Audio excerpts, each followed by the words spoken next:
Assalamu alaikum wa rahmatullahi wa barakatuh. Bandiraɓe on kofnama on gelanama hayroji ɗuɗɗiɗi duniya be alahira. Indema Abdulkadir inchallah mi warata on be vidéo kesol dow ko larani Facebook inchallah. Mi andi bandiraɓe ƴamtan ɗum mi on en giɗi hollugo hande ha Facebook. En kollan lawol ne warata a yasandirana goɗɗo inde mako ha Facebook.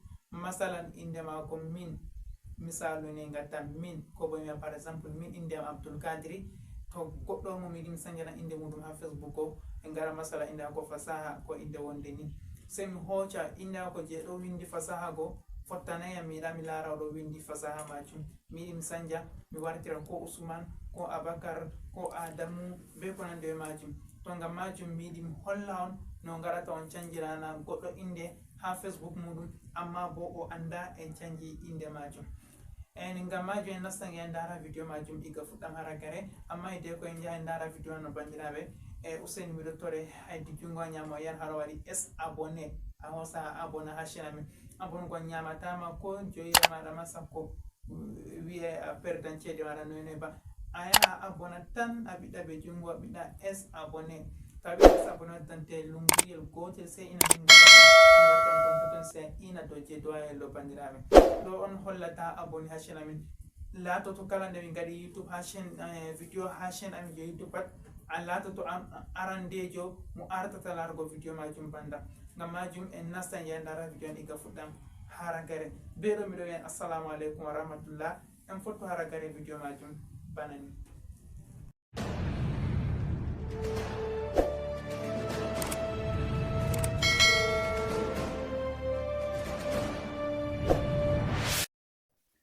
Assalamu alaikum wa rahmatullahi wa barakatuhu.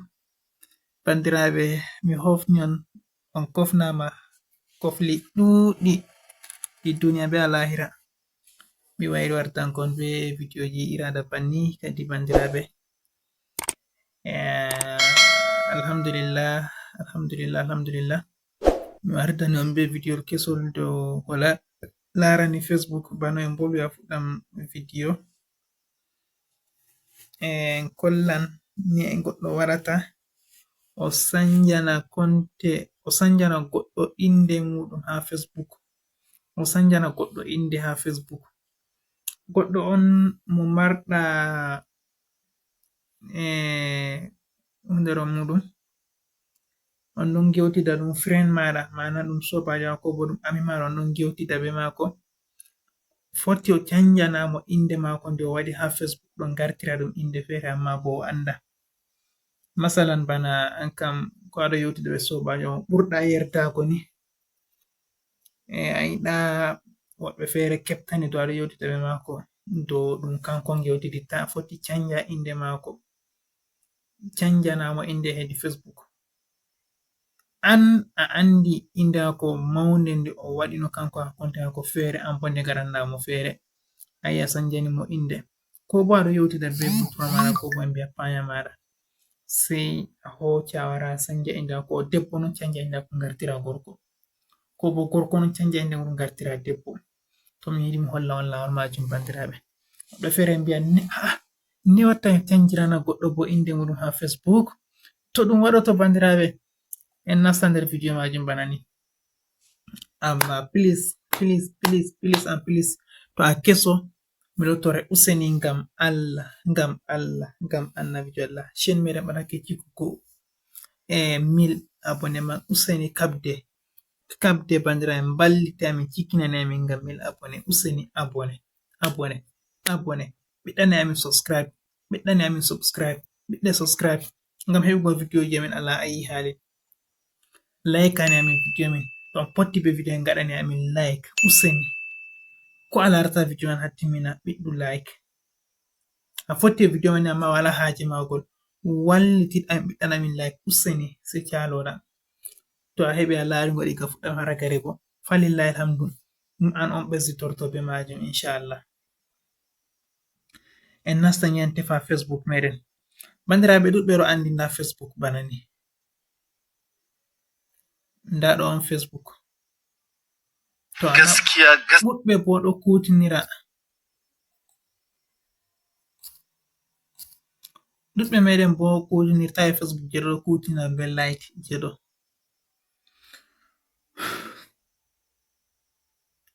Woɓɓe fere be Facebook je ɗon ɓe ɗo kutinira. To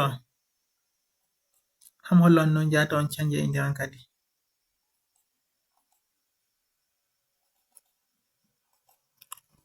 Nden gaɗata canja inde maɗa ha Facebook man.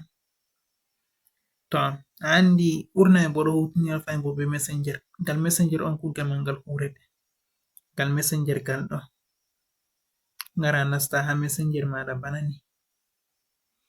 To a nasti ha Messenger maɗa bana ni, a yiyan waddante contact ji maɗa daidai himɓe ɓe aɗo yewtida hedi Facebook. Nda ɗo nda Ibrahima Sali, nda Nana Umaru le, an kam be ko nandi majum, an ka tefan friend jo maɗa mon gewtiditta. Masalan ko bana Haruna Hammana ɗo en kocho, nda ɗo kanko on ko. To en koci sai ina do lamba mako Haruna ɗo ni ha neɓa, to a ini waddante bana ni sai koca ngara ina nda haɗɗo. Ewa afwan, Haruna Hammana ina ɗo do lamba mako na yi Haruna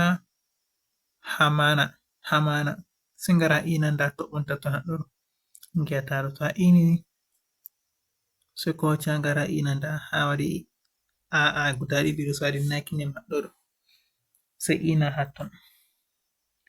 To a ini hatton ni sai a yi'a nda inde mako set nickname Haruna Hamana go sai ina dow ton. So a yi nda inde mako wari. Amma to a sanjan mo na hollon sanja mako fufa, ha mara tan a sanjan mo inde mako ngam ta himɓe fama be mo gewtiditta ɗo on. Sai koca ngara binda inde nde giɗɗa kadi bana wigo en binda A B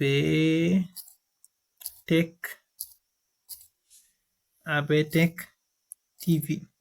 Sai ngara ngara set ina haɗɗo hami ini ɗo. Sai ngara retur. Ayi oɗon no Haruna Hammana amma nda warti AB Tech TV.